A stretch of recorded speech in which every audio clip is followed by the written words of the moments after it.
The following is a presentation of the Belly Up Sports Media Network.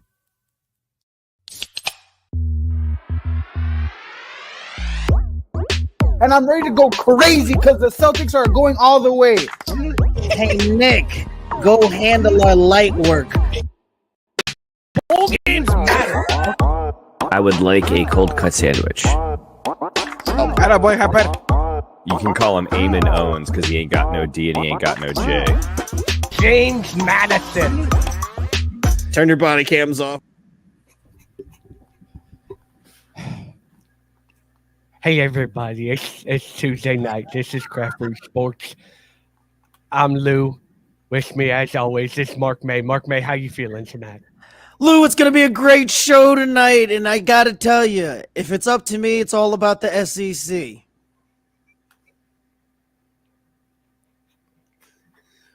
Mark, I hate when you try to shoehorn in SEC talk right from the jump like that. Like, let's get into it a little bit before we just go right into it like that. Listen, Lou. We're not here to talk about Notre Dame. You're talking about the past. We're not here to talk about the past. We're here to talk about the SEC and the powerhouses out of the Big Ten. Are you kidding me right now, Mark May, with the Big Ten? Are you serious right now? The Big Ten is a joke. It's a joke of a conference. It always has been a joke of a conference. The University of Notre Dame literally owns the Big Ten, okay, Mark? So this is just all a fabrication of your mind. Get in a conference, Lou. Then we won't have this discussion. Get in a conference. Rece is here. Hey, Rece. I'm Rece Davis. Oh, hello.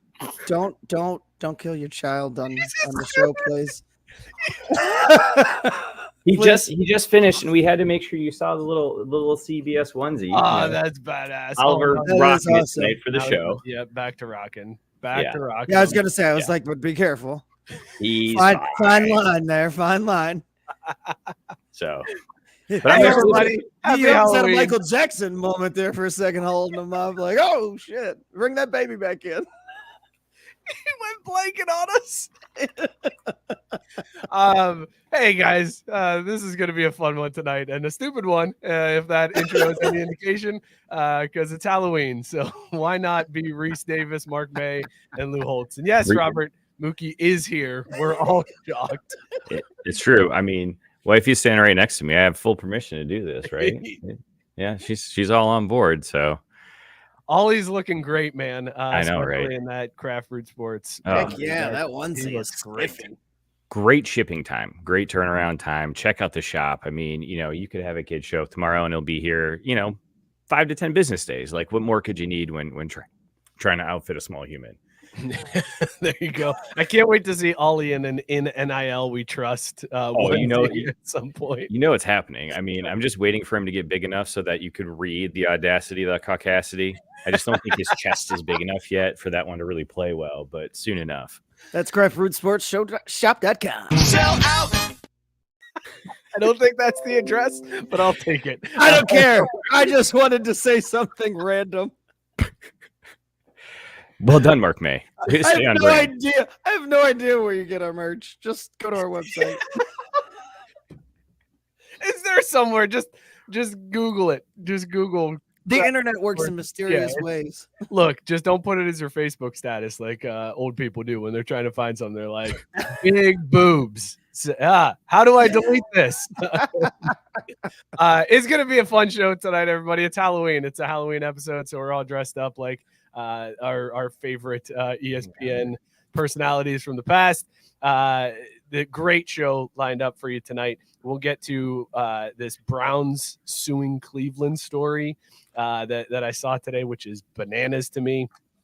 We've got a new Wiseguys poll. Mookie, you're going to be excited when you see this Wiseguys poll, man. Oh, man.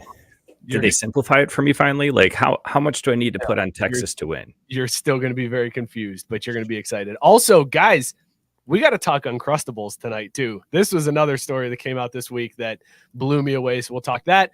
Also, we pissed a lot of people off last week, Scott. There are some ruffled feathers on the internet. I like it when they get upset at us and try to call us out for how many people listen to the show when they're added they're adding to it. Oh, it was great. I just want to go through some of the comments that we received on the clip of you and Matt Barr shitting on the World Series last week, because the hate was flowing through them. Tons to get to. Before that, though, let's talk about these beers that we are drinking tonight. We are rating them, as always, on Caesar scale, dog or no dog. Scott, Mark May, what's in your mug, dog or no dog? Why in the hell would I go anywhere else? For the second week in a row, it's Taft's Pumpkin Pie Ale. Oh, wow. That It's a dog. And pumpkin. I would have, except for I was so locked in on finding the glasses that I was like, screw it. I'm just going with beer from last week. So, yeah, we're rocking with the Frisch's collabo again. Dog as ever. I'm jealous. That one, I did not find that one when I was out searching for beers. I didn't see any pumpkin beers on the shelf left. But the Kroger that I frequent now, like, they have a really crappy beer selection, so I have to go elsewhere if I want to find like good stuff. So that's fair. Sarah saying we're failing again. No, Sarah, we're not failing. For one, we didn't know Mookie was going to be on the show until yesterday, and it was a shock to all of us. I still didn't think, even when he said he was going to be on the show, I was like, there's no way. I kind of figured by game time that would be the plug would be pulled on that. See, that's where I'm like, I thought it was the other way. I thought me not being here would be the crazy part, because we're just sitting at home all day. Like, what's an hour and a half just sitting around drinking a beer if that's what I'm going to be doing anyways while the kid sleeps? I'm so jealous of your situation. I'm not gonna lie. Seriously. Because when we had baby breaks, it was all right. Well, it's like 4 weeks minimum. Like there was a lot of like, we gotta. You got occasional sidewise glances. It's like you're over there thinking about Craftwood Sports, aren't you? You better get it off your fucking mind. Told you 4 weeks. I mean, that's the thing, is this shit we talk about in the show is what we talk about just sitting here, me and Jen, anyways. So it's like, at a certain point, it's like, might as well put down some tape about it, right? I mean, all right, listen, if there's an emergency, you got to go change a diaper, grab a bottle, or do whatever. Like, just give the little sign in the preview and hop out. We got you, okay, man? I'll let you know. Family bliss first. All right. Okay. What are you drinking tonight? And is it a dog or no dog, Rece? Oh, it's an absolute dog.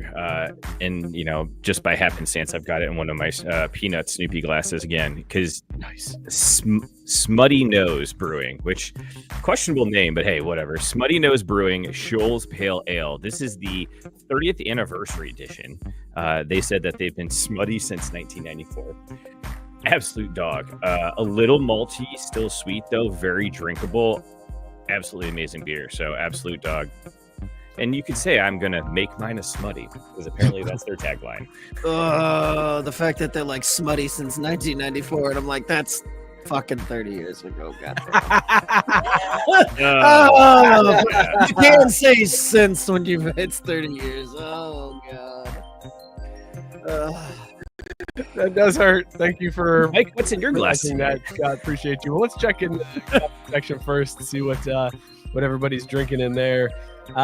Let's see. Oh, sorry, Gabe, I missed yours first. Joyride IPA, 7.2% ABV. Yes. He says it is a dog. Matt Barr is drinking Aslan Beer Company's Volcano Sauce from Herndon, Virginia. Herndon, whatever.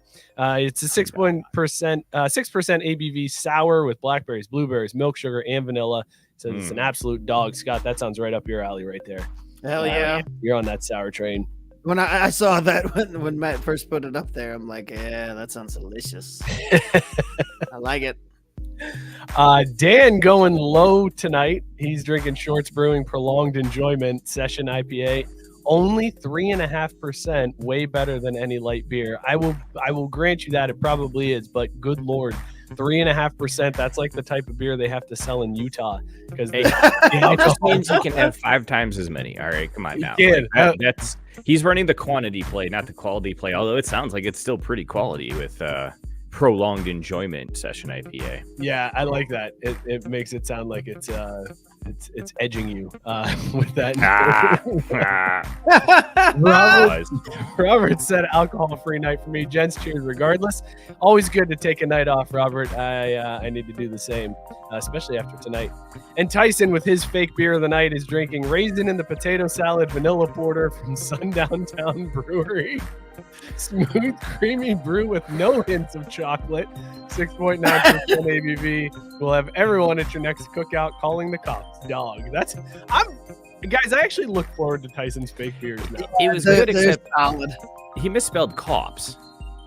Yeah, it's true. You missed a chance there, Tyson. It's co-ops. I enjoyed the absolutely no hints of chocolate. The Sundown Town Brewery was a good little hidden gem. Yeah, that's good stuff too. That's well done. Boys, I was on a hunt for some pumpkin beer this weekend, and I found one. This one, whoo-wee. So this is from Avery Brewing. This is Rumpkin, is the name of this one. It's an ale with pumpkin and spices, and it's aged in rum barrels.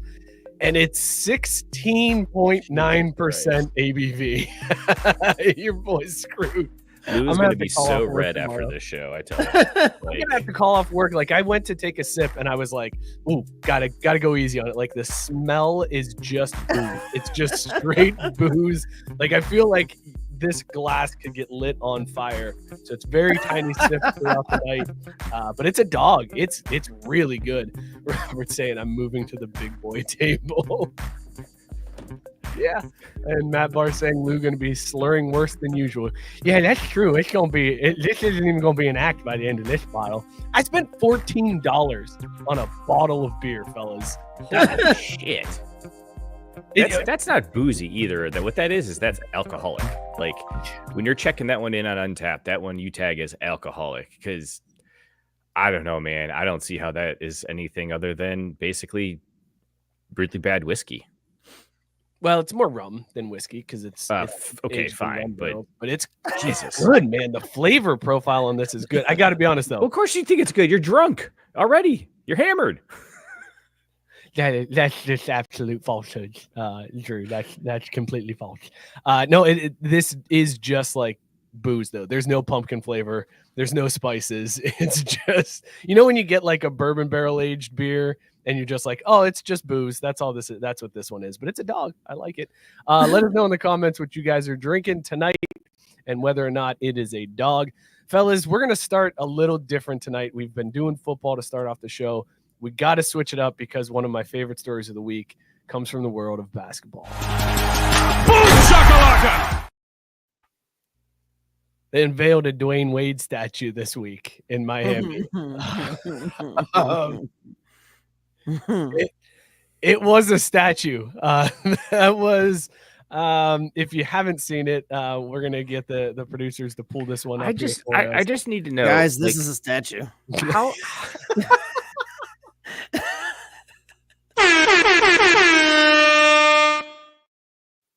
What the hell is this thing? That's so bad. It's in a Miami Heat jersey is what this is. Is gigantic. I am still laughing like the first time I saw it. It's still just immensely fun. Like, they finished that and we're like, yeah, that's him. Ship it. Just like we're him. done. Right. How does this stuff keep passing review? I don't understand how this keeps happening. Like, and it's not like it's funky or you look at it from a side angle and you catch. No, like, these things are so bad all 360 degrees. How do they look at that and go, yeah, let's raise the curtain on this thing tomorrow? Like, especially when there's statues that you're like, wow, that looks like the person standing there. And then you get this and it's like, it's not even close. Guys, they said that Dwyane Wade was like involved in the creation of this. Like, he went to the artists multiple times throughout the process and was like, no, that measurement's incorrect. The distance between my lip and my nose is off. That ratio is off. So measure that again and then redo that part. Like, is this what Dwyane Wade sees when he looks in the mirror? Apparently. Like, do we all see something different? And this is actually what Dwyane sees? It's That's like sad. it's like when you do that TikTok filter and it flips your face to like, Yeah. and you're like, well, oh God, I'm horrifying looking. That's what Dwyane Wade sees in the mirror, is that staring back at him. It's his vinegar strokes on a statue. It's so. I mean, what is happening?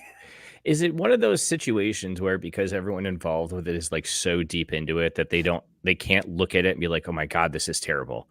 Like they're in it so far they don't recognize that it's bad. Like, is that possible? Like, I think the artists have come out and like defended the statue because they've seen the criticism. What's their defend? It looks stupid.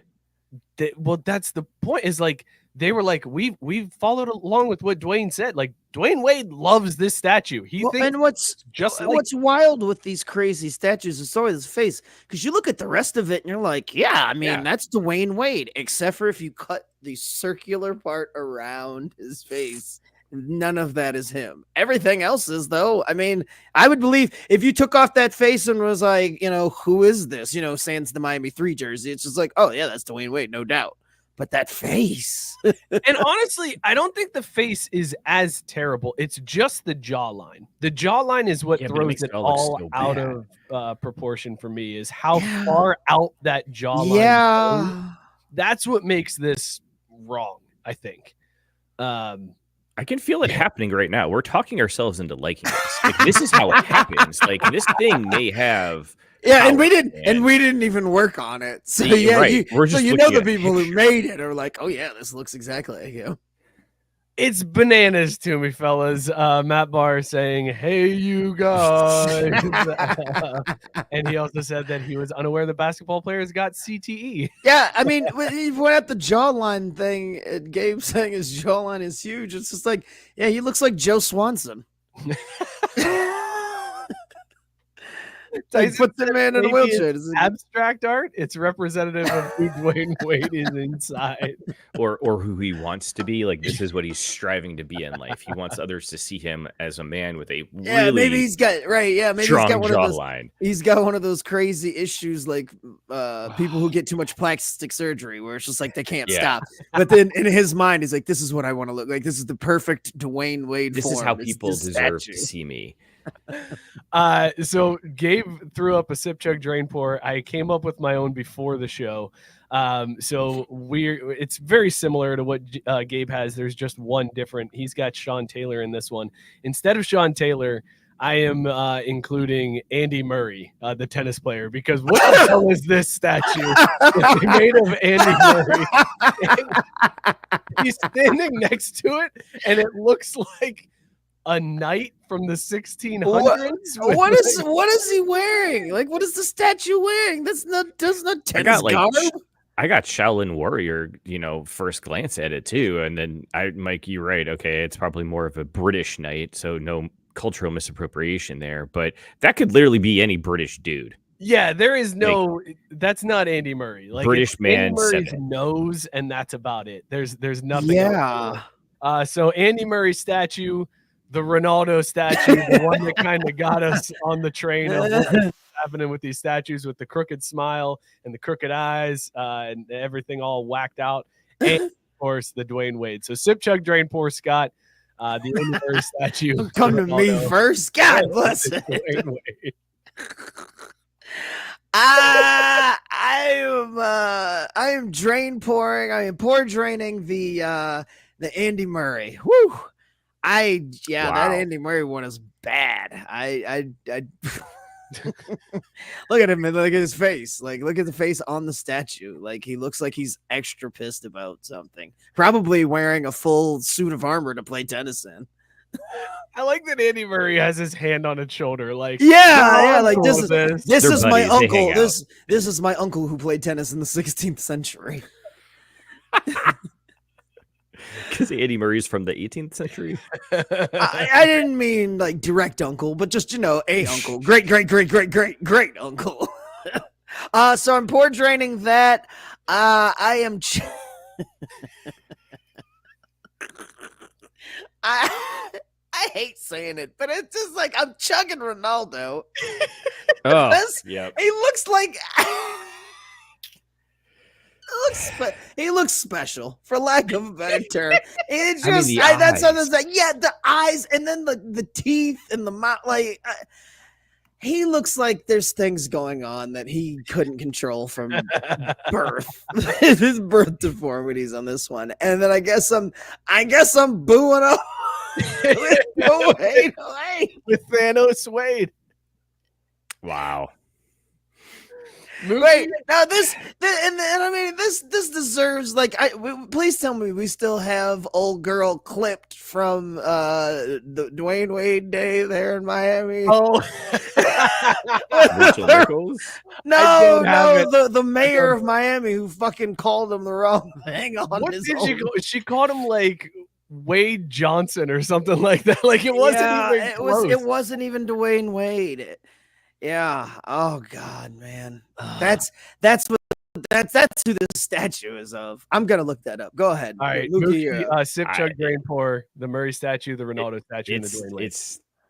It's the exact opposite. I mean, I'm sipping on Andy Murray because it's just a statue of a British dude. Like that's fine. There it That's is. not gonna haunt my dreams or It anything. That's a statue you just walk by down on the street. No one pays attention to. It just blends in with their shrubbery. Like it's not hurting anyone. It was Dwayne Jones. Dwayne Jones. You know him, Dwayne Jones. I mean Wade. At least she corrected herself. That's the key right there. She caught it. On the day that you're honoring him in the city, though, like how do you fuck up the man's last name? What happened to her? Because I'm going to skip ahead and say I'm going to pour drain Dwayne Jones this statue because that thing gets in your head, man. I was going to chug Ronaldo because it's creepy, but it doesn't have control over you. Like this, there's something about this, man. Because that one just freaky. But you look at it, you laugh, you go on with your life. Dwayne Jones' statue is going to eat us for the rest of ours. And every time you put it back up on screen, I start to think, it's not that bad. It may not be bad. It's not that bad. I am going by the order of enjoyment that these bring me. So I am drain pouring Dwyane Wade statue just because it's still too new. So I haven't had the memes have been great. They've been fantastic, but I haven't gotten the same amount of enjoyment out of this one as I have of the Ronaldo statue, which that's the one I'm chugging. It's just classic. Just the first one that we saw that we were like, what the hell is happening? And then I am sipping the Andy Murray because of how angry the statue looks like the statue is mad that it was created. Yes. He's staring down people that are passing by like, don't even fucking look at me. I know so mad. I know what I look like, and I don't like it either. They ran out of swords and they handed me a tennis racket. This is bullshit. Absolutely amazing. What a great story from the basketball world. Also, did you guys see the wall in the Clippers' new arena? Have you seen that experience? I have not. The scoreboard thing? No, not the scoreboard. It's like fans, a wall of fans behind one of the baskets. They basically have recreated college basketball at the NBA level. And it was insane. People were going bananas, and I'm watching it going, I'm actually on board. I kind of like this because at first I was like, this is going to be stupid. Nobody's going to care. It's going to be terrible. It is electric. Free throws now are you got fans doing all the crazy shit that the college kids do. I can't wait for like Michael Phelps to come out of a changing room in just a Speedo like he did at Arizona State. The wall is going to be, I hope all NBA teams adopt this kind of thing. Scott, do you think we could replicate that college atmosphere in an NBA game? No, but I mean, I'm here for them trying because I'm always here for fans doing stuff to like try to one up people. And we got real creative fans out there. So I want all the things that are going to go viral on this. So please get these at every arena. Mookie, how do you feel about this? Bullshit? This is so stupid. They just took the supporter section from soccer and they're like, look at what a novel idea that we just came up with, invented ourselves. Like BFD, man. Like that sounds like the history of the world, my friend. Oh yeah, I was gonna. You just take something and make it better and say it's yours. But that's exactly it, Scott. They didn't even make it better. They just did it again. And to be fair, I mean, they got some work to do. Like those college sections, they get creative and they get real into it. Granted, it's the season doesn't start for another 2 months, so they've got some time to get stuff sorted out. But it has potential, but they still got to get good. The wall is an uninterrupted 51-row section of seats directly behind one of the baskets that's reserved for only the most diehard fans. Yes, the wall supporters. Where have we heard that before? God, fucking America. This country's going to shit. Gabe is right. The scoreboard is sick. It's a huge sick. Halo scoreboard in the arena. The Clippers are coming for you, LA. Like they're not going to be number 2 for much longer if they've got this type of fun, exciting things surrounding their team. Now, if only they could win. Like if you look at the teams in LA, you've got the wall and like this new giant scoreboard and a fun arena, and then you look across town and they've got Bronny James. Like that, there is a big discrepancy between what these two teams are offering their fan bases.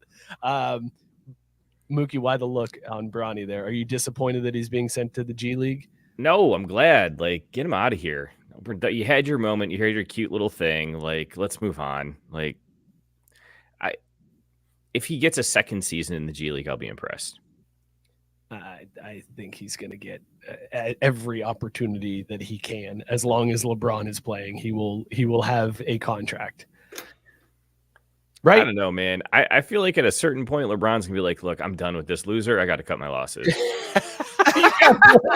Even for his own kid. Like, I don't think he's gonna Damon Jones his own son. It's a real deep cut there, Scott. That's good. You're local. You just call this kid Damon Jones. He ain't got no J. Sorry. That was a movie line.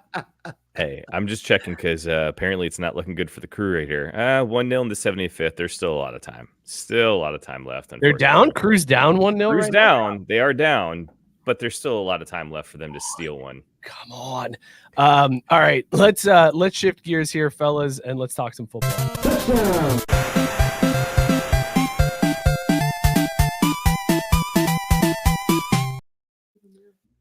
My Amazon device is yelling at me. I apparently wanted me to know that I can watch the Super Bowl on Amazon or some shit. Did you see that shit though? They're gonna do a Simpsons one. I'm pretty excited about that. Like, yes, I'm into broadcast. That. Yeah. Mm-hmm. Simpsons themed broadcast December 9th. It's Monday Night Football. You can find it on ESPN Plus or Disney Plus. So they did one last year with Toy Story, same technology, and it's going to be the Simpsons between the Bengals and the Cowboys. So Cincinnati is represented by Bart. Oh, wow. That's rude. So I'm sorry, dude. Like, that's rude. Like, I've been rooting for them to turn it around. I was excited for them in the first half. They looked like they might have figured some stuff out, be functioning as a team. And then that final drive for the Eagles happened, and it's all downhill. It's been all downhill. It's been a very terrible, awful, no good season. But this is at least a bright spot because I am looking forward to the Simpsons broadcast. The Bengals will be represented by Bart, and the Cowboys are represented by Homer. Which feels like if we don't get an animation at some point when Joe Burrow gets sacked of Homer choking Joe Burrow, then this whole thing is for nothing. Like, what are we even doing here? Extra big failure. Here's what I want in this broadcast. I want the Bengals to shit down their leg on a drive and have comic book guy pop up and just be like, worst drive ever. And then they like fade away commercial. Like, they need to get me on the writing team for this broadcast because we can really punch this one up. Scott, if this is now a thing, so we've had Toy Story last year, we're having the Simpsons this year. It seems like it's Disney properties that they continue to use. How long until we get an Avengers themed broadcast here from the NFL? Not soon enough. Only let's not make it two shitty teams, please. Rude again. I don't know why you have to go. I mean, collateral damage. Let's not have the Cowboys involved. All right, like we don't need the Cowboys involved. Okay, but also don't hit me with like Jaguars Bears or some shit either. Like make it good. All right. Wasn't that the Toy Story game? It was Jaguars and somebody else. I forget. Yeah. Because it was a London game. It's like Jaguars and Titans or some shit like that. It was a London game, so I'm sure it was nobody good on that one. Yeah. Falcons. It was Falcons Jaguars. There you go. See, I was wondering why I didn't you said that. I was like, yeah, they did have that, didn't they? And I was like, I don't remember watching a moment of that, which was surprising, but it was actually good. And it was smart because I said to the kids, hey, come here. They're doing this cool thing with Toy Story. And I got to watch football kind of uninterrupted for like a good 7.5 minutes before they started complaining and wanting to it was more football than I normally get to watch when they're around. Gabe saying, what's Jerry Jones in this one? And Tyson correctly answering that Jerry Jones is Mr. Burns. Yeah, 100%. They cut up to the box, and there's Mr. Burns giving an excellent and talking about the size of the players' penises or something, because Jerry Jones does that. I don't know. The president maybe wasn't expecting that. You don't remember that? Jerry Jones talking about players' penis size? Yes. It was just a story that went viral like a couple weeks back. Who was it? God damn it. I think it was Jamie Foxx was on live at a Cowboys practice near Jerry Jones and caught Jerry Jones on the hot mic talking about dick size of players. And he mentioned one of the guys has a huge Johnson. And that's when he ended the live real quick. Like, gotta get my boy here. He's talking about dicks again. Let's go ahead and turn this off for a minute. You say who was it? Jamie Foxx? Yeah, it was real weird. That's a strange scoop. Like that's Jamie Foxx's scoop right there. I'm Rece Davis. It's 3rd and 2.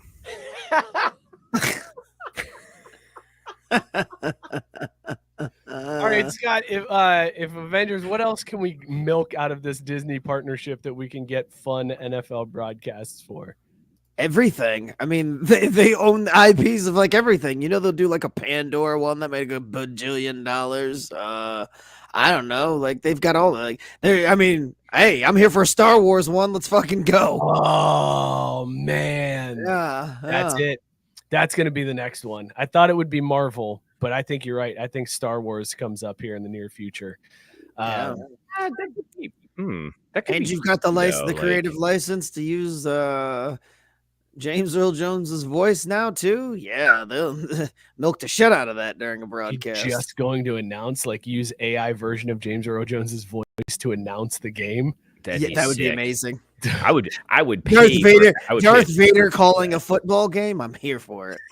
See, that's what I'm trying to figure out though. Like who's your offensive line? Like what's the trenches look like? Is it Rebels versus Stormtroopers like duking it out with lightsabers when they're run blocking? Like how does that work?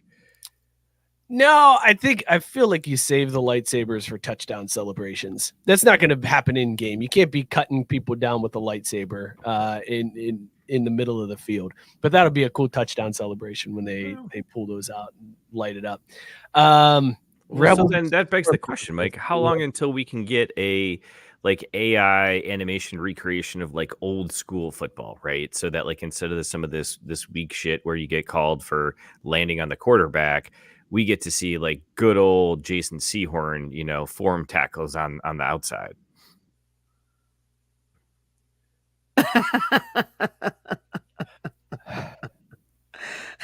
Good old Jason Sehorn form tackles.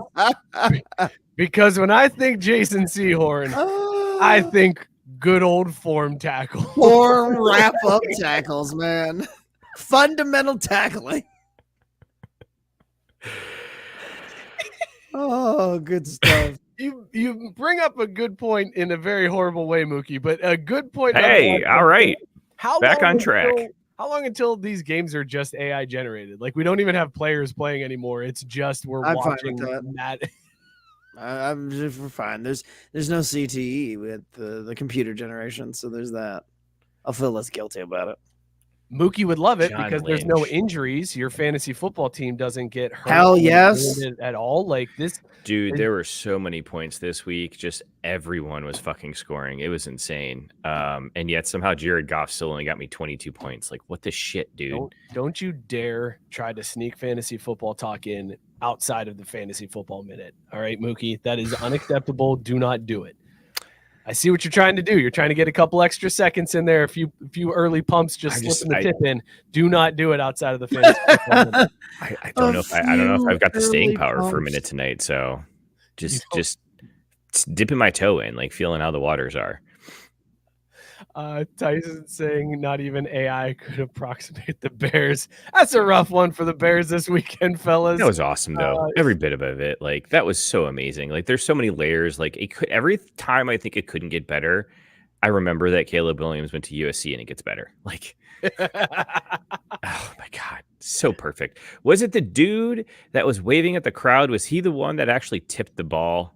Yeah, he was the one that tipped the ball into the hands of the receiver. So as he was talking shit, and there's pictures of like Bears fans pointing like, hey, turn the fuck around. The play's happening right now. And then he converged down the pile and actually tipped the ball into the wide receiver's hands to lose the game.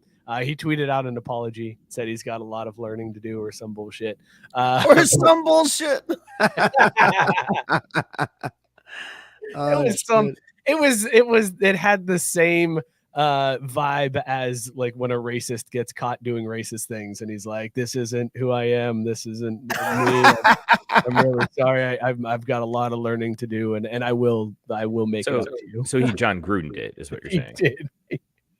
Did John Gruden never apologize?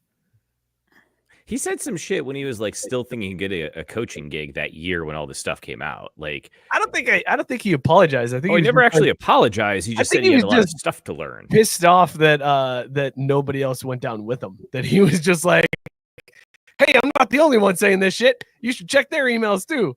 Fuck. Oh shit. Oh man. All right. I want to talk Uncrustables with you because you both kind of balked at this when I brought it up at the beginning of the show. Did either of you hear the story about Uncrustables? Oh, God, Whitey. I did not hear. Oh God. Oh, you're gonna kick it to me to read it. Fine. I saved this from like way early in the show. Whitey said, I just Googled Uncrustables. I thought they were underwear. Uncrustables are a frozen peanut butter and jelly sandwich. Why are they frozen? No crust.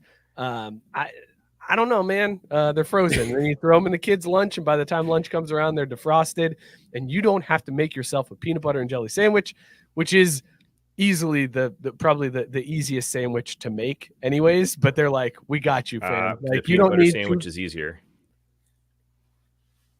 It's fact. I mean, fine. There's probably okay. Now we're here. Now we got to go. Sandwich. Now we got to go down this route. What is the easiest sandwich to make? Mookie, you nominated cheese sandwich. Cheese sandwich. Mm-hmm. So you're just throwing a slice of American in between two pieces of bread and calling that a sandwich and saying, "Yep, this is a sandwich and this counts." I mean, it's got to be the easiest sandwich because you don't have to use like any utensils. Hell, you don't even need to use a plate. Like, what could become more easy than that other than just a piece of bread and a piece of cheese with no second piece of bread? That's not a sandwich. That's not a sandwich. Like, listen, we could fold it. The cheese, you could kind of fold it into one, like, you know, kind of like a hot dog. I gotta be honest, I don't even know if the cheese sandwich is considered a sandwich. There's no meat to that. It's just protein. It's just cheese, though. Scott, I need a ruling here. Is the cheese sandwich an actual sandwich? Not unless it's grilled. Bingo. There's there's arbitrary. Gotta be grilled. Yep, you're right. You're right. And in that case, not an easy sandwich. Not the what easiest. if I microwave it? Allowed to work. What if you microwave it? Grilled. What the fuck? You can't grilled cheese. You can't microwave grilled cheese. You can't have a microwave cheese. Sure, that's you not could. Fair. No, cheese sandwich? That's not a thing, dude. No. Grilled cheese not as good as quesadillas, though. I'll go out on that limb. I will say, though the two are cousins and related, quesadillas over grilled cheese every single time. hands down. Do you make your grilled cheese, Scott, with mayo instead of butter? We've been over this. We have? Time is a flat circle. Remember, you went to war with Cheryl over this. Like, Cheryl is very much anti-mayonnaise.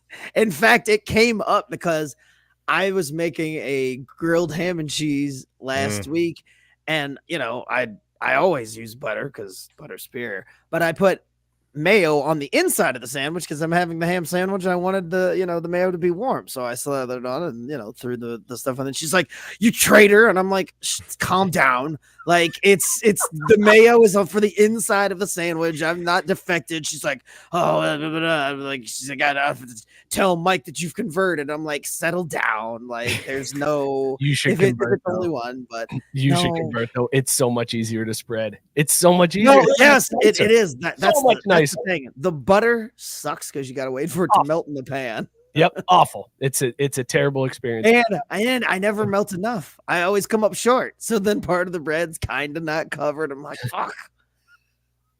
Why not get the whipped butter and then spread the butter on the bread? Because I'm broke, bitch. I got 3 kids. Whipped butter. What the fuck? I don't know. What does that cost more money? Like, as a 40-year-old man, I just found out that whipped butter is a thing. I didn't even know that was a thing that bro. you could. Yeah, it's like the whipped cream cheese. That shit spreads so much easier than the block stuff. Yeah. But apparently it also costs twice. It also costs twice the amount. I'm gonna need a fact check, but hold on a minute now, Scott, because I feel like this would be a Scott Kaiser great, where you go to the cash register, you go to the U-scan with one of each, or maybe you go one not butter, and then you just scan put a bunch of whipped butter in your cart after scanning the one non-whipped. I mean, there's ways to make the cost hurt less. Let's put it that way. That's all I'm saying. Mookie Tyson said it doesn't spread as easy as your mom. Oh boy. All right, 32. Mookie's contribution was a cheese sandwich. That's null and void. We're kicking that out. Scott, easiest sandwich to make. Is it peanut butter and jelly? Yes, it's peanut butter and jelly. It's like it's the first sandwich like every kid learns how to make. Come on. But just plain peanut butter or peanut butter and jelly is the first sandwich that every kid learns how to make. So therefore, it is the easiest sandwich to make. Is it easier to make peanut butter and jelly than it is to just slap a piece of bologna on some bread, though? Because a bologna sandwich, and I'm not talking like fancy bologna with like mustard or something on, like you're just talking bologna and bread. Yeah, who eats that? Prisoners. That's what they serve in jail. I was just gonna say. I'm like, come on, man. Condiments are extra. You got to pay for that shit out of commissary. That was my lunch every day at school from grades 4 through 6. So, oh my God, you ate a plain peanut butter or plain bologna sandwich for all those years? I like bologna. I do too, but I mean, no mustard, no nothing. Holy fuck! Sorry, man. Like, it's fancier than the cheese sandwich. You're right. You're right. There's nothing easier than just slapping a piece of processed meat in between 2 pieces of bread. So I guess you got me there. Mike basically just took my cheese idea and then made it an actual sandwich. I know, made it. That's what I was going for. That's right? exactly what I did was just like slap a piece. I was like, that does sound pretty easy, but that can't count as a sandwich. So let's put meat in there instead. Bologna. There we go. He even telegraphed it. He said, that's not meat. Oh, man. Uncrustables, though, are pre-made peanut butter and jelly sandwiches with the crusts. There are no crusts, and it's crimped, all right? They're frozen. They thaw out during the day, and then you eat them at lunchtime. Apparently, NFL players love them. They are all about Uncrustables because a story from The Athletic came out this week, and they revealed that NFL teams eat approximately 80,000 Uncrustables throughout the season. From the start of training camp through the end of the season, 80,000 Uncrustables are consumed by NFL players. That's insane. They're just a league of 5-year-olds. 80,000? 80,000. They broke it down, and they actually, whoever this reporter is, reached out to teams to determine how many Uncrustables are consumed by their team each week. See, that's what I want to know. The Broncos, number 1 team in the league, 700 Uncrustables a week. What? So when you break that down, Oh my break that God. down based on the number of guys on the roster, on the practice squad, divided out throughout the week, it's basically every player on the team has about 5.6 Uncrustables every day. That's insane. The next closest to the Broncos, I've never had one.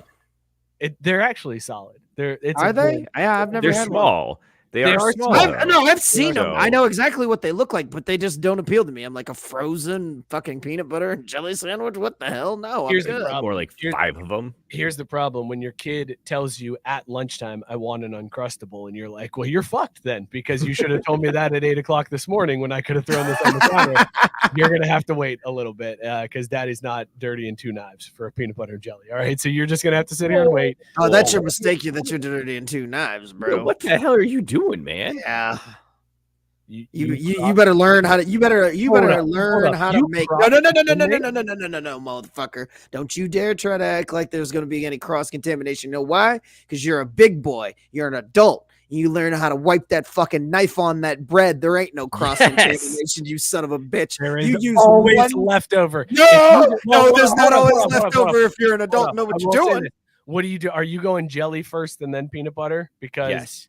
okay, that's the thing. Yeah. I always go peanut butter first, and here's why I go peanut butter first. I don't want to bring any jelly into the peanut butter because there are sometimes I want a peanut butter and peanut butter sandwich, and I don't want the peanut butter and jelly, so I go PB and PB. So I don't want any How is jelly. peanut hanging out butter in a peanut butter. sandwich and cheese is not? That's some bullshit, though. It's nut butter. That's why. Nut It's butter. It's butter from nuts. Cheese is I just cheese is remember cow that- nut butter, basically. Like what else? All that. Nuts were in the meat section on the pyramid on the food That's true. pyramid. That's a so good it's point. Protein. It's Yeah. meat. Sorry, you lose. But anyways, I always go peanut butter first because I don't care if peanut butter gets in the jelly because the only time I'm eating jelly is when it's with peanut butter, but I will have peanut butter without jelly, so I don't want any jelly making its way into the peanut butter. So maybe that's where, because there's never a clean knife after peanut butter. Yeah, you wipe it on the bread, but bro, That is there's true. peanut butter Yes. streaks. It's like incontinent man underwear on that knife after you're done with the peanut butter. There are just brown streaks all over that sumbitch. Getting back to Whitey's comment about underwear and Uncrustables. Full circle. The Seahawks are the second place team. They eat 320 Uncrustables a week among their Absurd. Dude. Broncos are double the amount of Uncrustables. That's nuts, man. At the bottom of the list is the Saints and the Bengals eating about 50 Uncrustables a week. It's the first time I've ever felt good about my team being at the bottom of a list where I'm like, it sounds good. I'm okay with that. I'm okay that we're not eating the same thing my kindergartner eats for lunch. Weirdest story that I've seen. And I love that there was so bizarre. There was such a deep dive on it, Scott. Like, where Right, are we exactly. in sports reporting that this is the deep dive stuff we're getting? I know, but I can't believe the results turned up like that. Like, why are they eating so many Uncrustables? What I want to know is who gave the reporter this tip? Like, how did you even think to say, hey, I'm going to do a deep dive on Uncrustables in the NFL? Like, where did this all start? Because I could see it starting in a normal place of like, I wonder what NFL teams eat to prepare for their season or in their games. And then, like, do you think like some cafeteria worker pulled him aside as he was like interviewing the team dietitian or whatever? And was like, yo, It's like somebody, Uncrustables. one of the Just cafeteria workers just breaking down an excessive amount of Uncrustables boxes while they're doing this research. It's just like, what's with all the Uncrustable boxes? So he's like, oh, these things? Yeah, we go through 800-900 of these a fucking day. It's crazy, man. Excuse me? What? Is this normal? Oh, yeah, all around the league. We talk about it. Sometimes we have to ship them in from other teams and shit. There'll be a whole fucking, there'll be a shortage of Uncrustables. The NFL will be the ones that suffers. We once traded a player for 3 pallets of Uncrustables. It was great. They sell these things on the black market. God damn. I feel like it was probably something benign, right? Like this dude's just around the locker rooms and he's like, why is everybody eating fucking Uncrustables? And then in the next locker room he's in, he's like, there's more fucking Uncrustable. What is with the Uncrustables? And then that leads to the digging. Like, I don't think it was like some revelatory. It was just more like noticing that these grown men, 300-pound men, are just pounding Uncrustables in a ridiculous amount. Holding this patty of peanut butter and jelly and a frozen bread pouch. What a weird thing that it gets consumed at such a high rate. That is so bizarre. I would have guessed protein bars or like something along those lines. Not something that a 5-year-old isn't consuming regularly. Yeah, anything really. That had me have the question. And Sarah, this is a Google number 2 of the show. But like, how many Uncrustables do you think Joey Chestnut has eaten in the competition? God. Like, because when you said that, I was like, dude, I would like to watch an NFL lineman like just smash Uncrustables, because I feel like they could hold 3 in their hand pretty easily at once, and I could see that being one bite, right? So like, I could see how they could get to, would you say it was like 700 a week? 700 a week for the Broncos across the whole team. Golly, man. I just want to see somebody like Caleb Jones, just like 6'9", 300 pounds, like with an Uncrustable and a juice box and like some grapes that are cut in half. At the post-game presser. Yeah, and then like goldfish crackers. And he's like, "Oh, I'm so hungry. This is the greatest." And that's like, this is my go-to post-game meal. That's what they need for the next Nickelodeon broadcast, right? Caleb Williams, USC, 13 Uncrustables a week. Like, have that be their check-in. I can actually get behind this. I mean, right? I'm like, on board with let's this lean now. into it. Instead of telling me your school, tell me how many Uncrustables do you eat a week. That would be way It's better. much more indicative of your superstar status. I mean, right? Like, how many do you think Mr. Unlimited eats? Probably not many, little bitch-ass dainty hands.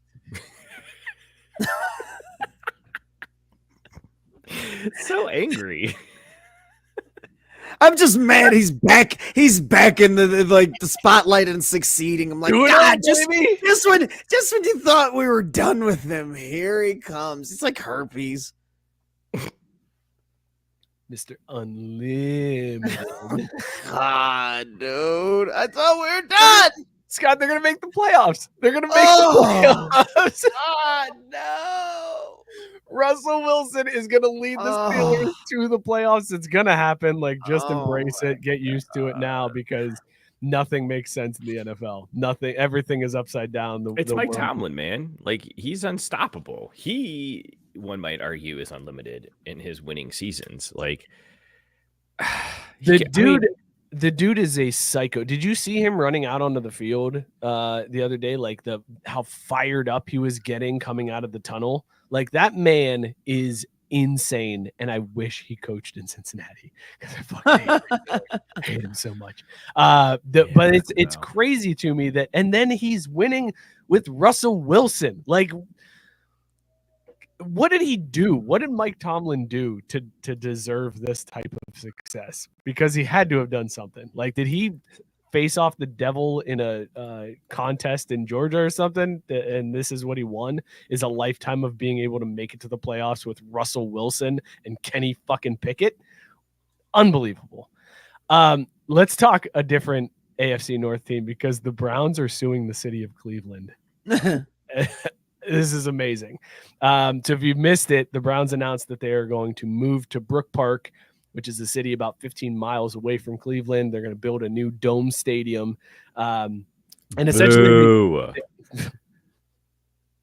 like, why? Why a dome? You're in Cleveland. Like, because they want to use it for more than just football games. They want to be able to have concerts in there in December, and you can't do that in an open air stadium in Cleveland. Not my fucking problem. Aren't you a Lions fan? Don't you like the Lions? Yeah, but they've always sucked and played indoors, so like, it's normal. Like, I'm pretty sure. Like, Minnesota used to have an outdoor stadium until they built the dome, like a bunch of little shits. Because I think they had the Silver Dome all the way back into the 80s. So yeah, I mean, Detroit's been an indoor football team for decades. Why do you hate? They also suck. Why do you hate domes, though? Why the animosity towards a dome in a cold weather city? Because playing football in the cold is fucking American, man.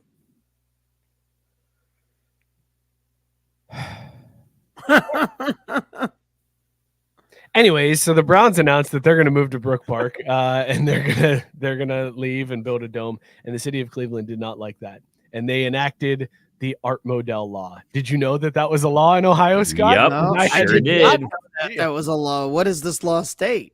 The Art Modell law basically says that if you are a professional sports team in the state of Ohio and you receive taxpayer benefits for your stadium, then you need to ask permission to move out of the city. You got to give 2 weeks notice. Basically, you gotta beg. Pretty please let us leave. And if you are not if you're not permitted to leave, if you're not granted permission, then you have to give a local buyer the opportunity to purchase the team so that you can then move out. So, but the team stays local. It has never been enacted since Art Modell left. It was a law that they put in place as soon as the Browns left. That the first time. is hilarious. It's typical Ohio politics, right? Where For they're sure. Like, we're going to be reactive as shit. I was going to say extra reactionary to stuff like that. You know what? This will never happen again because we're going to make a fucking law to make sure it doesn't. Now, the Modell law has been very quiet because no team has tried to move or has even threatened to move since this. Actually, Columbus, I guess they could have potentially. But I think, hang on. Is that how Columbus stayed in place, Mookie, is the Modell law was enacted and then the Haslams were able to buy the team. Was this the Modell law without us even realizing it? Not really. I mean, it never got to that point. Like there was rumblings that it could come to that, but it became pretty apparent pretty early that the MLS could somehow squeeze even more money out of people because they're like, wait a minute, you guys want Columbus to stay in the crew to stay in Columbus so badly that you're willing to have another buyer pony up the expansion fee to pay into all the other owners' pockets so that Precourt can still go to Austin and we have a team still in Columbus? Like, why not? Let's do it. Everyone wins, except for us poor schmucks on the ground. But fucking Columbus keeps winning, though. That's the worst part of all of this. How do they see? I digress. Pass.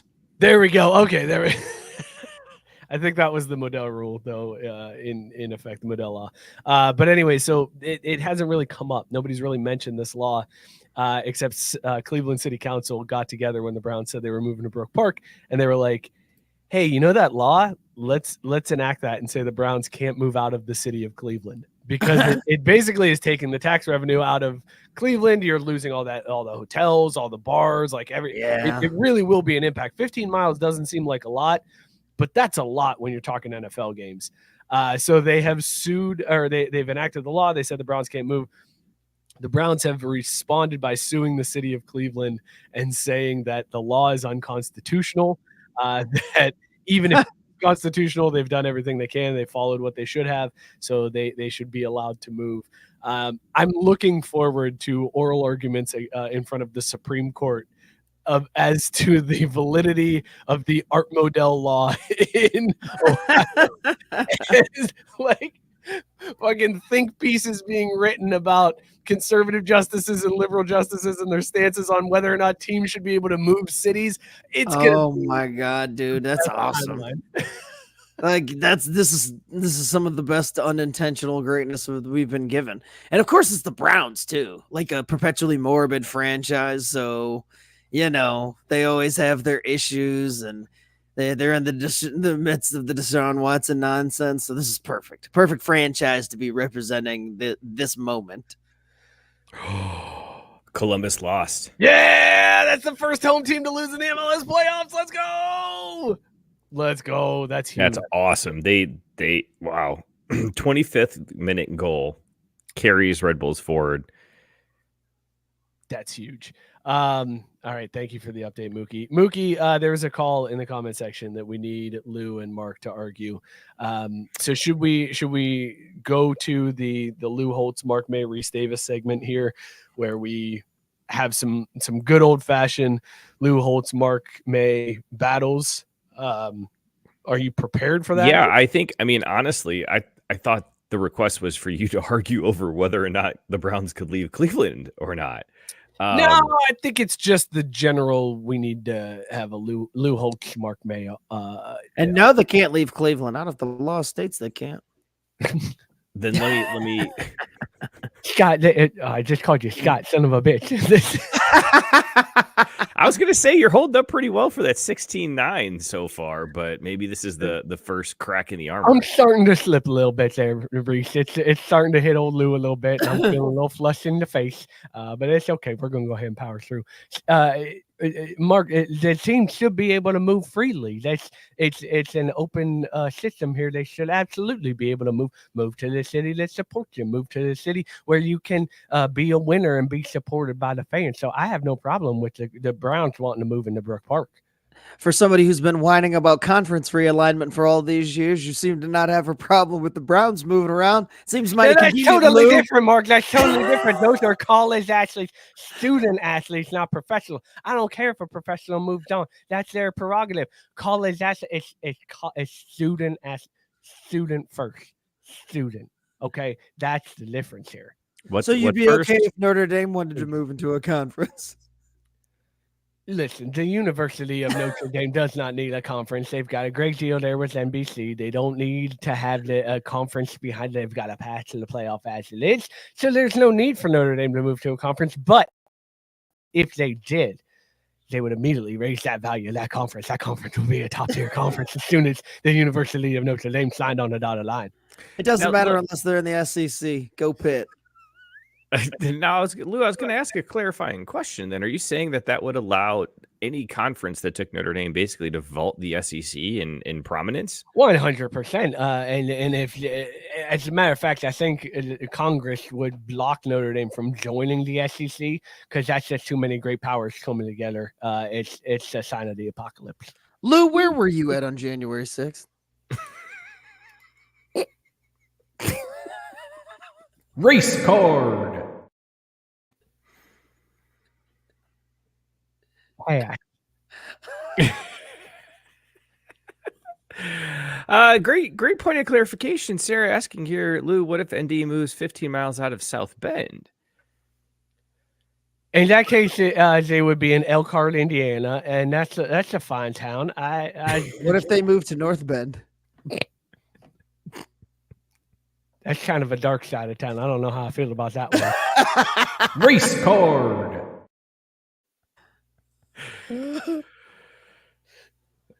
Rece, I'm not here to talk about the University of Notre Dame. I'm here to talk about Halloween candy and trick-or-treating and the fun season that is Halloween. But we can spend all the time you want talking about the University of Notre Dame, Rece, but I feel like there's other things that the listeners want to hear. There absolutely is, and this is a point of contention amongst fans and fan bases for years. And Mark, I'll go ahead to you first on this one, but where do you stand on homes that just leave a bucket of candy out on the front porch and say, take one?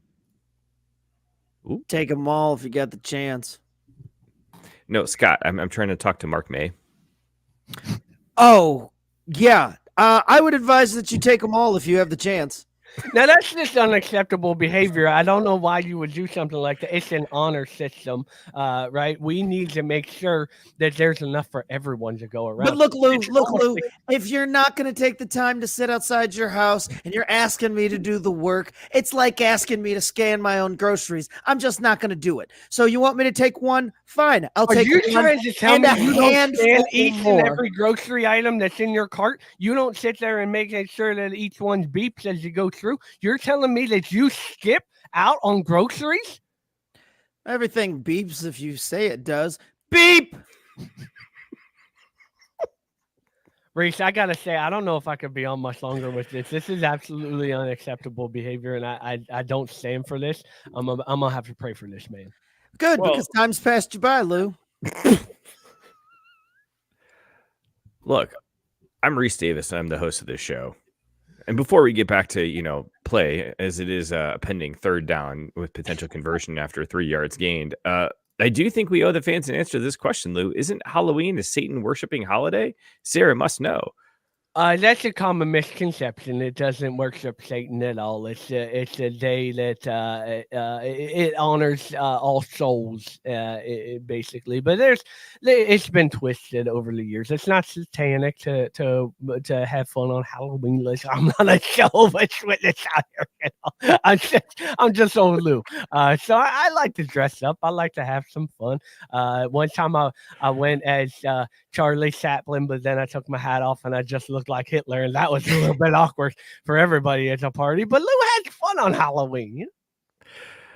Mark, as someone who may be considered soulless, what do you dress up as on Halloween? I take things seriously. I don't have time for Halloween.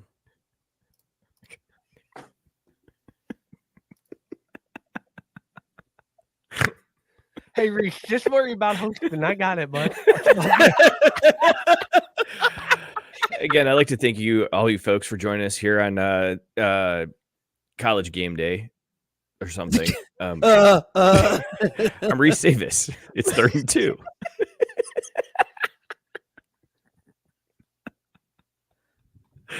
Mark, what do you think about the Yankees' chances tonight? They're fucked, and I couldn't be happier. They're fucked more than Notre Dame being outside of a conference. I don't appreciate Notre Dame catching this stray, but I do agree with you. I'm really glad. It's gonna be a sweep, and I love to see it. It's amazing to see. Mark, for people who aren't really familiar with your work, or they're chiming in our comment section, who is Mark May exactly? Mark May's a piece of shit. That's who Mark May is. It's so funny because it's such a deep cut, but not really. It's super familiar for us. Like I'm like, oh yeah, Mark May. Anybody know Mark May? I don't even know when Mark May was still regularly like on ESPN. Like, does anybody who's watched college athletics for probably like the last 15 to 20 years have any clue who Mark May is? No. Shit, apparently he's listed as fuck, being Lou Holtz, Mark May, and Rece Davis for Halloween. Like the entire I was gonna say the entire idea, like our costume idea, is actually our OWG segment of the week, which ends up being the entire show. Like our whole show is just the OWG segment of the week because of our costume references. On June 1st, 2015, ESPN announced that May would be leaving College Football Final and move to another show on one of the other ESPN networks. He was replaced by Joey Galloway. So he hasn't been at ESPN for 9 years. Jesus Christ, He man. also hasn't tweeted since 2022, and his last tweet is him breaking down the Minnesota Vikings versus Green Bay Packers with none other than Lou Holtz. That is awesome. I wonder, I guess I'm legit curious what Mark May is doing right now. Like, I mean, not right this second, but just in general. His Wikipedia page is him signing basketballs. That's the picture. Yeah, Him signing basketballs. All right, cool. Tyson wants to know, Lou, have you ever had a finger in the booty hole for enjoyment? I mean, sometimes Lou lets the missus just slip a pinky in there every once in a while. It's fun. It keeps it spicy. That's what we like to do in the Holtz household.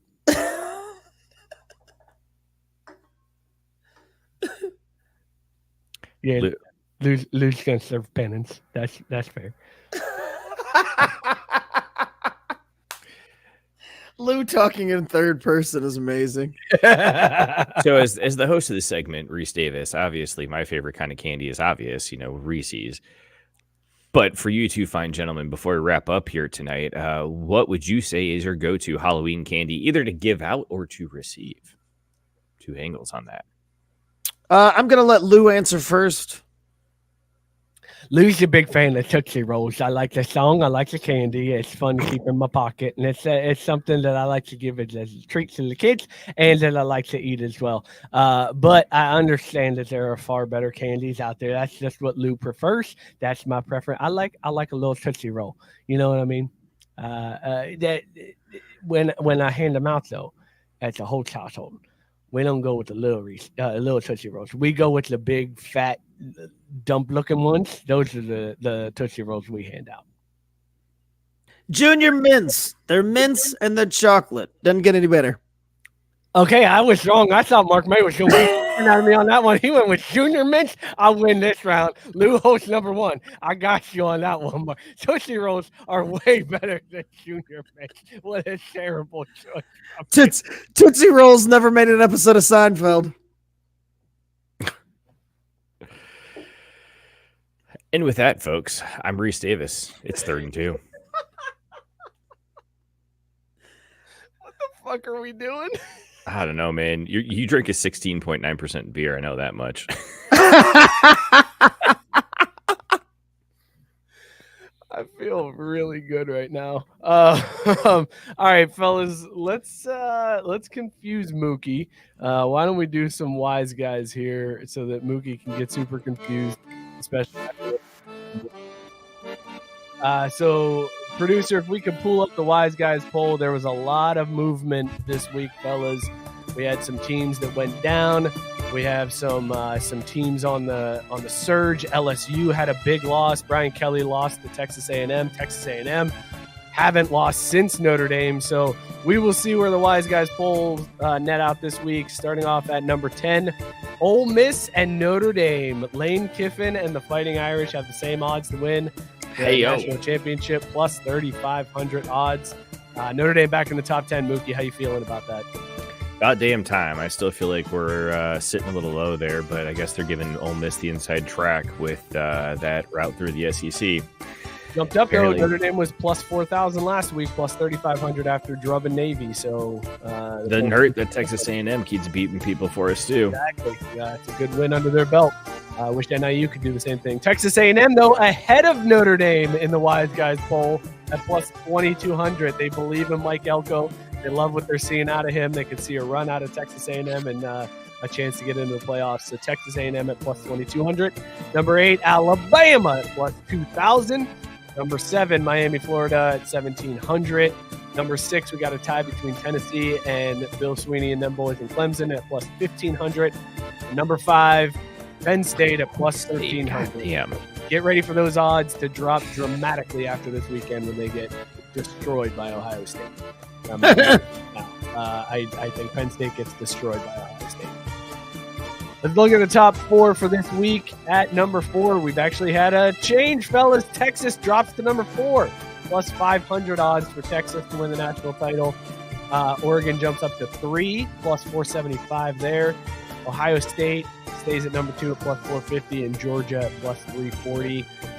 Fellas, looking at these top 4, we're seeing some flip-flops in between, but it seems like Vegas, I mean, you look at the drop-off between 5 and 4. Number 5 was at plus 1,300. Texas is at plus 500. There is clearly 4 teams that the odds makers in Vegas think is going to win the national title. Only 4.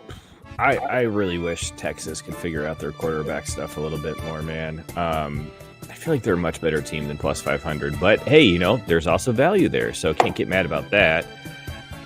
Georgia, I don't know, man. I still don't believe the same.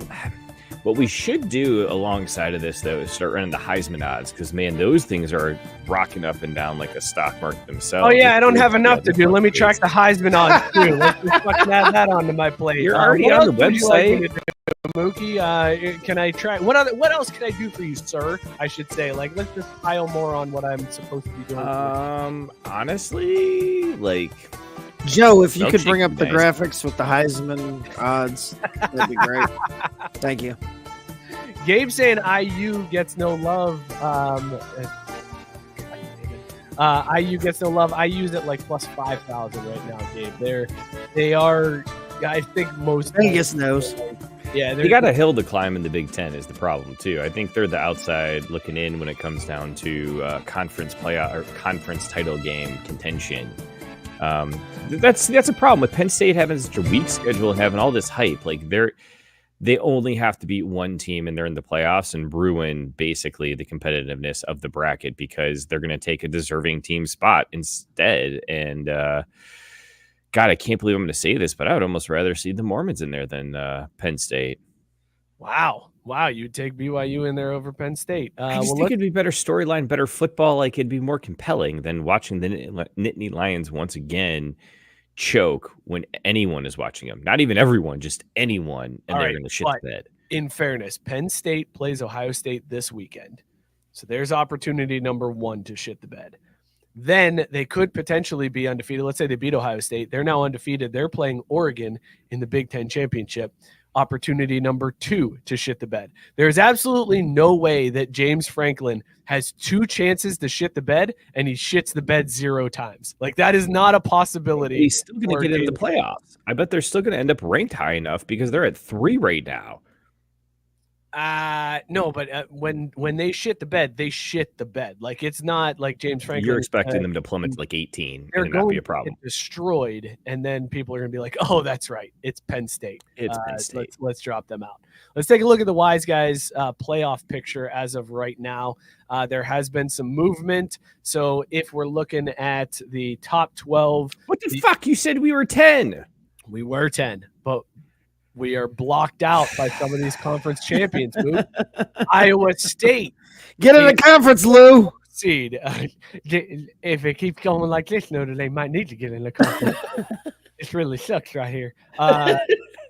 Georgia, Ohio State, Clemson, Iowa State get the buys as the top 4 seed. The 5th conference champion that gets in is either Boise State or BYU. Both are at the same odds right now, so they would get that 12 spot. You would have Oregon pasting either of those teams and then stomping all over Iowa State and making it into the semifinals easily. You could have Tennessee, Miami in the 8-9 matchup, losing to Georgia, and Georgia making it to the semifinals easily. You would have Penn State shitting the bed against Alabama, and then Ohio State beating Alabama and making it to the semifinals easily. Texas A&M matchup, though, fellas, that's an interesting one. But either way, Texas beats that one and then stomps on Bill Sweeney, and we have the same 4 that we have on our Wiseguys top 4 making it to the semifinals. Comparing it to the AP poll, though, Mook, lots of difference. There's Notre Dame sitting at the 9 line. God, I like it so much more. Yeah, this one, BYU is ranked higher, so they get the automatic spot instead of Iowa State. Boise State on that 12 line. And then you got Penn State playing Boise State, Ohio State at Clemson, and then the winner playing Miami. Texas still facing Texas A&M. Wait a minute. And then going up against Georgia, and Notre Dame at Tennessee with a chance to play Oregon on the line. So this is the AP. The other one was the Wiseguys. If I like the one that is the AP, that is basically I'm an idiot because the Wiseguys are the ones that actually know what's going on in football, and like they're almost always right. And if I don't like theirs and I like the AP, which is a bunch of morons just mailing in Excel sheets every week, I'm a schmuck. Are you just realizing this, Mookie? You're just making that connection? Yeah. That's your schmuck. Yeah. The premise of the bit is, hey, we should just ask Vegas because they always know. But I don't like Vegas's story because Vegas's story Fighting points out that we're against not that good. Vegas. But we are, though. We're 10. Tied for 10th. Tied for 10th. Not solely in 10th. Beat Which would Army. make us 11th. Yeah, beat Army. It's that stupid Power 5 school. Who let them in there anyways? Like, why are they even in a conference, honestly? What's it even matter? I like this thought of just disband non-Power 5 schools Exactly. and they're all independent. Yep. Mhm. Just do it. Just fucking do it. We can still have conference championship games if people want to like play that out, but like they'll be like mini bowl games instead. Like you got to tell like Iowa State. God. Iowa State in the Final Four is amazing. That's so dumb. That's so I dumb. love it. At least they're in a conference that's like a decent it's the Big 12. Like it's not the same Big 12 that we've seen, but it's the Big 12. So at least that one makes some sense. It's when you get like the Boise States and the BYUs that I'm just like, come on, man. Come on. What are we doing? And I think that's where Mookie's coming from, right, Mook? It's that group of 5 Right. spot that you have a problem with that takes up that 12 spot. The only reason I'm not more upset about it this year is because, as Matt Barr pointed out, Boise State does have Michael Myers playing running back for them, and he's really fun to watch. But outside of that, yeah, that's stupid. I mean, they play on a blue field. If I own Bluefield. Mark May has gone full on through a tunnel. Okay, so it's not just me. I was worried. No, God damn it. he dropped earlier and then came back in and jumped into the conversation like he was here the whole time, and it was amazing. It was so well done that Scott picked up on like 3 words and was like, I know where we're at. I got this. It didn't drop out on my end the entire time. Like I've heard everything, so I didn't even know I was out. Oh man, Scott, now I got to find a picture of Mark May to put up for you because you're glitching. It's the audio is crackling in and out. Son of a fucking bitch. It's such a delay too. That's the best part. He gets He's mad. back. He's back. Now it's just blurry. Is he now? Yeah, it's just blurry. It's like watching Skinamax Scott. That's what we're God seeing. damn it. Yeah, that's what we need in our life. Skinamax Scott. I want to get roasted by the internet. So, fellas, let's talk baseball. Here's the pitch. Oh, shit. Last week, Fucking Yankees are winning. Scott and Matt Barr discussed how they hate this World Series. And a clip of that was posted to our YouTube page with the title, This World Series Sucks. And boy, did that work. That was whoever decided. They took the bait.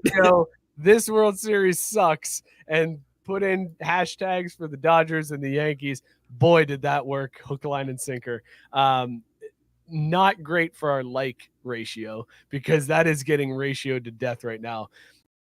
It's like normally if somebody doesn't like our video, they just click to the next one, right? Like they'll just move on. They don't really care. This one, people felt the need to comment and give it a thumbs down before they click the video. Because right now the video is sitting at like 23% ratio. It's just all the thumbs downs that are hitting. That Bar, yes, you aged like wine. Those jabronis in the comments took it on the chin. I want to go through some of my favorite comments though, and I don't have these to show on screen, so I'm just gonna have to read them. This one said, this is from @MattyMan5Dodge101. Sweet YouTube handle there. He says, this is proof anyone can have a YouTube channel.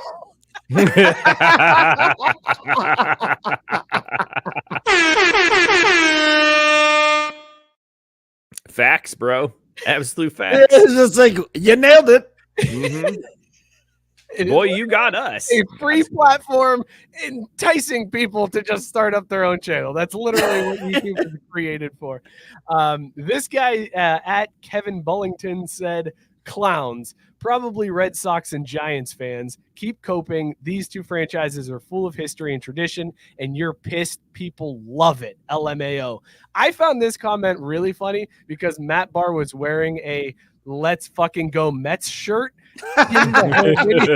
This dude was so blinded by his rage that he didn't even realize that Barr was openly sporting being a Mets fan on the fucking shit.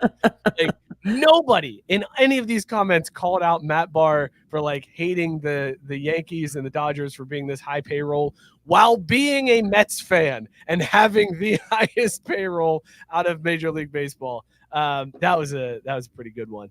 Let's see. These two, this from @Elijah Anthony. These two might as well be at a bar crying to each other. I would have liked to have been held after how this season. I would have liked to have been held after the way this season went. Yes, thank you very much. I needed a few moments after this World Series matchup was set. This looks like just a couple of guys at a bar bitching about sports. Hey, you figured out welcome to the show. 3-minute clip. That's amazing. Well done, Anthony. Yes, thank you, Matt. I'm literally wearing a Mets shirt in the video. Gabe said the stupid Boom family. I don't know what he's referring to there, but big AJ or just AJ and Big Justice or whatever. Nice. All right, this guy said aged terribly, low IQ take to begin with. That comment aged terribly after game one. That comment was like, oh shit, yeah, we just had an instant classic where Freddie hit a grand slam walk off to win the game, and that was an exciting game. It doesn't mean you can't hate the people who are in it. But that was an exciting game. But then since then, it's been just fucking Dodgers all day long. The Yankees look like shit. So this take aged worse than your take aged when the World Series started. Of course it did, because I know what I'm talking about. God damn it. We had a rant like early on in the process. This guy said, oh shit, that's not even the right one. Here it is. He said, Texas and Arizona played in the World Series last year. Nobody outside your sports geek circle watched or remembers that unwatchable dreck at all. Small market teams should be purged from all leagues so dynasties can return to sports. Nothing worse than watching an athlete retire early or move to another team at the end of their career over salary cap bullshit. I would rather have watched Phil Simms play 2 more years with the Giants as a backup / player coach than have him retire with gas in the tank like he did so he could play his entire career with one team. So Green Bay, the town, could keep the team it can't afford. What? That was words. And what a rambling thought. Phil Simms? Green Bay? He's basically saying that because there's salary cap implications, the Giants weren't able to pay Phil Simms what he wanted, so he retired. And the reason why there's salary cap implications is so that teams like Green Bay can exist, even though they can't afford to have the team. He's mad at the NFL for having a salary cap. He's mad at the NFL for having some parity. And he's mad at us for not liking the fact that these teams that just went out and bought a World Series are competing for the World Series. He ignores the fact that in baseball, there's no fucking salary cap. There is no. What are we doing here? I mean, this is. I just want to know, like, I want to talk to this guy about like his trips to the hardware store, because I feel like he's just so mad about everything. He's got gold nuggets like that for anything he does in his life. I mean, welcome to the show, buddy. Check out the comment section live on air every Tuesday night at 8 p.m. I think what you'll a have miserable a lot of fun. existence. At Keith M 1400 said, yeah, we wanted the quote Guardians and the Mets. What the fuck are you sad bros talking about? Unsubscribe. And never was. That was a good one. That's good. I do like that. That's good. Never was. Like, oh well, got us there. Well, trust me, we know. Right. Dyson said, is it better to buy a World Series or to cheat to get one? Let's ask the Astros. Scott, there's the question for you. Would you rather a team buy a World Series or cheat to get it? Buy, because I mean you still have to play the games presumably fairly, but there's no honor amongst thieves, so fuck you both. Oh no, see, that's a completely wrong take. Cheating is such more. It takes more creativity to cheat, right? Buying it just. I like, know, hey, I'm but gonna write a big fat check.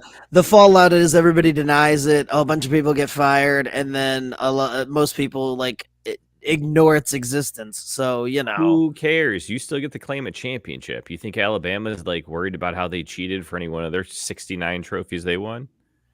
Fair. It's a solid take. Jesse James 90031 said, no wonder this channel has less than 1,000 followers. And that was that one got me. Yeah.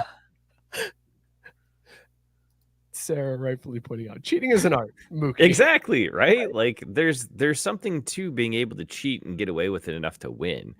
And then afterwards you get to say, hey, like, you didn't catch us when we did it, so tough noogies? Tough noogies? I don't know, man. Yeah, that's a saying. That's not a phrase. I will say that's not. I feel like that was not even good and on the fly. Hey, look, just like that, towards the end of the show, Rece Davis, the host, found a way to get Mark May and Lou Holtz to agree on something. There it is. Kismet, folks.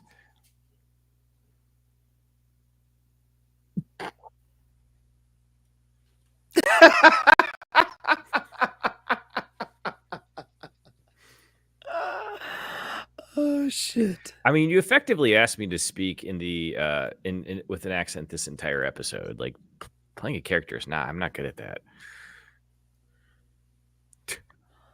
Do Rece Davis if he was Italian. It's me, Rece. He fucking got one. Let's go. 1, 2, 3, 4. Let's go. I definitely thought you were only going to throw in one more thing that would have made it better than just been, it's a third and a second. Hey, I've been getting into some Mario on the Switch because that's easy to play in bed with the baby. So, like, I had Hell a yeah. little research there. 100%. Good work, sir. It is one of the easiest games to play and multitask with a baby. Can confirm. I'm proud of you, Mook. Look at you just already moving into big dad mode. Like you're already getting there, man. That's impressive. I'm happy for you. Miller for 3. Oh, he backed it in. We're going to overtime. Nah, you shot it early. Nah, No, you didn't shot it early. It's 9:30. Overtime. That was a premature overtime. You were 3 seconds early. Nah, son. Nope. I was going to go earlier than that. I was waiting too. I was looking. I was like, oh, he's trying to bait him. I wonder if Mookie's going to fall for it. I was ready. And then it got hit, and I'm like, I guess we're just going early. It says 9:30 over here. Nah, what is this? Soccer with your bullshit time that you just make up when the game ends? No, man. That bar was extra early. Like, there were people chomping at I mean, these motherfuckers don't know what time pizza's supposed to be delivered or served. Right, so they exactly. damn sure don't know when we're in overtime. Mookie, I'm so mad that you caught it. Like, did I telegraph it that poorly? Was it that? It poorly was pretty out no, there. Like, No, Matt said something. He gave it away for you. That was the only reason I noticed. I was gonna hit it at 8 o'clock, and then I took like 5 minutes to remember if we do 60 or 90 we minutes. start and at I the completely show forgot. at 8. Like, Yeah, why would you do yeah, overtime at 8 Or o'clock? 9 o'clock. Sorry, 9 o'clock. You It thought would have been we real did- awkward if we got to the intro and you hit the overtime button. Hold up. Mookie, you thought for a second we regularly do like 42 to 47 minutes of overtime when you were debating that? That's kind of where that's why I gave pause, because I was like, that doesn't seem right. But we do go long sometimes. But that's really long. And then the moment passed. But hey, as they say in hockey, let's do that hockey. Unbelievable. You're responsible for a child. That's a serious fucking thing. Hey, 8 days, baby. Setting records over here. Gabe said pregnant brain. Right. NHL season underway. Scott, the Utah Hockey Club actually doing some work out there, drinking some beers, having some fun, winning some games. But what I want to talk about is this guy in Quebec.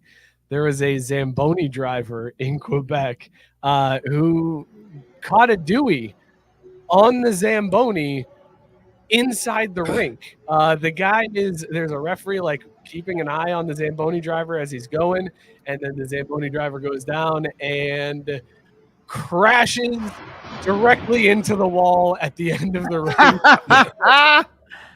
It was found out that the Zamboni driver was under the influence, and he was arrested for a Dewey while driving a Zamboni inside a rink. Like, there's so many layers to this guy. First of all, I didn't know you could get a Dewey inside. I was gonna say I didn't either. He's got a great opportunity to argue this case, because first of all, how do you know that was in him, an not the bike? enclosed area too, Right?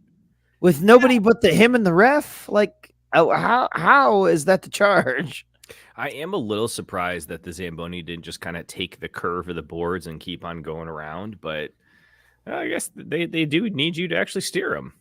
Police were called to a low impact crash inside of the rink. Oh my And the God. driver was arrested for a DUI. Whitey said that has to be Quebec. It was in Quebec. That was 100% where it was. Sarah saying motorized vehicle. True, but you're indoors. So that's where I'm struggling with this is like, what if you're inside your own garage, like riding around on your kid's 4-wheeler, like his Hot Wheels, and you've had a couple beers? Could you get a DUI in your living room driving your kid's Hot Wheels after you've had a couple beers? That's where. That's a question. I need to know this answer. Slope. If you live in Canada, apparently. Tyson said he's driving dum-dums. I get that, but he's inside. He's in a building. He's not out on the road. This is like when you get into an accident in a parking lot and like the cops are like, just fucking call each other's insurance. I don't know. It's not on the road. I don't give a shit. But then they show up to this ice skating rink. They're like, cuff him. This guy's hammered. He's getting a dude Zamboni on this empty rink. Fucking book him, Dano. It makes sense. Think about it though, because his actions resulted in that rink being out of commission. They're probably pissed they can't play puck. So you're telling me the owners of the rink called and were like, you got to get this guy. He fucked up our rink. And they were like, what charge can we get him on?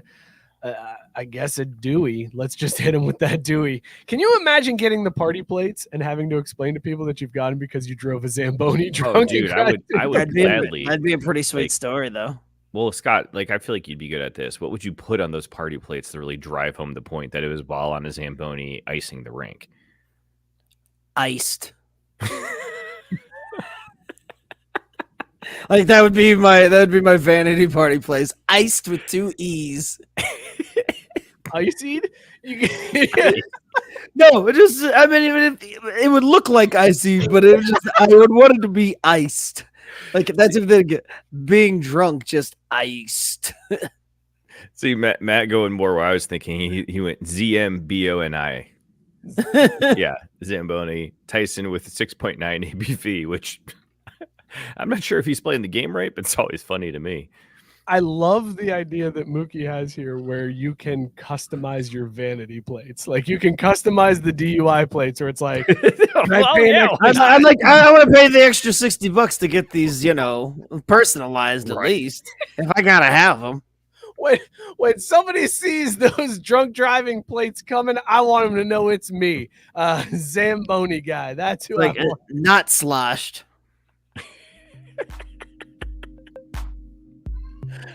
I'm sloshed. Oh, man. Talk about these beers that we were drinking tonight. We're rating them on Caesar scale, dog or no dog. Scott, what was in your mug? Give us a dog or no dog. With Halloween right around the corner, and the focus being these glasses for this evening, it was me and Tavs and Precious again tonight. It's pumpkin pie ale. It's a dog. Find it, drink it, love it. Also, I love this. I love these glasses because I can go from Mark May to Chuck Schumer really quickly.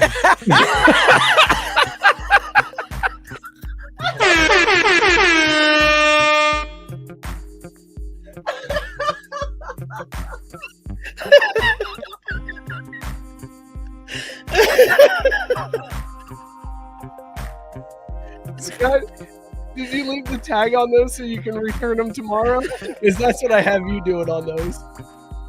TBA. The A stand for. The A stands for yep.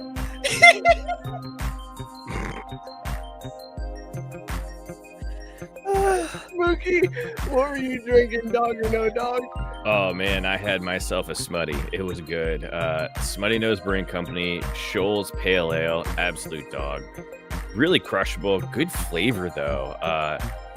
It was more than just a pale ale. It was solid, man. I look forward to the next can I get. Very nice. Sarah saying election night show beers. You already know. It's gonna be, look, I'm not even. It's the end of the world as we know it.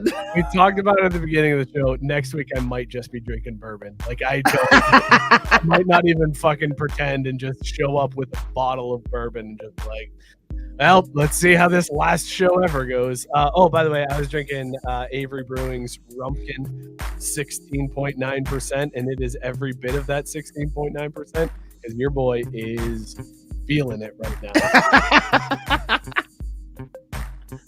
It's a good beer. Pretty good. Pretty good. Very boozy. The boozy flavor Chuck did not get any easier.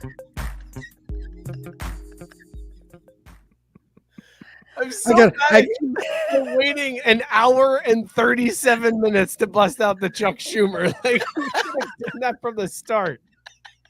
It's so good. I wanted to save it for the end when I could say that this was it doubled as. It's like I didn't want to step on the fact that we were all doing the ESPN personalities, but I had in my mind the whole time. The first time I put them on, I was like, you pull these down just a little bit, and we're Chuck.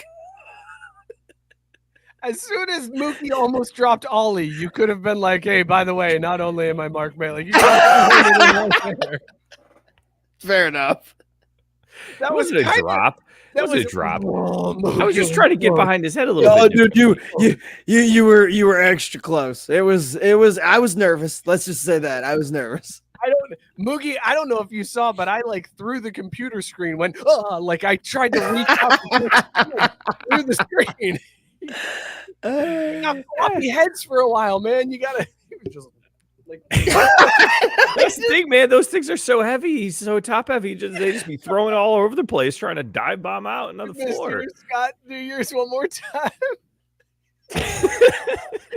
Hey, look, Luke jumped out of my arms doing that back when he couldn't hold his head up or whatever. That's how we ended up at the GD hospital after he did damn skull. So you got to be careful with that shit, man. It's no joke. It's also not a good look to go into the ER and be like, he just jumped out of my hands. I don't know. I don't know what happened. They're like, okay, sir. Trust me.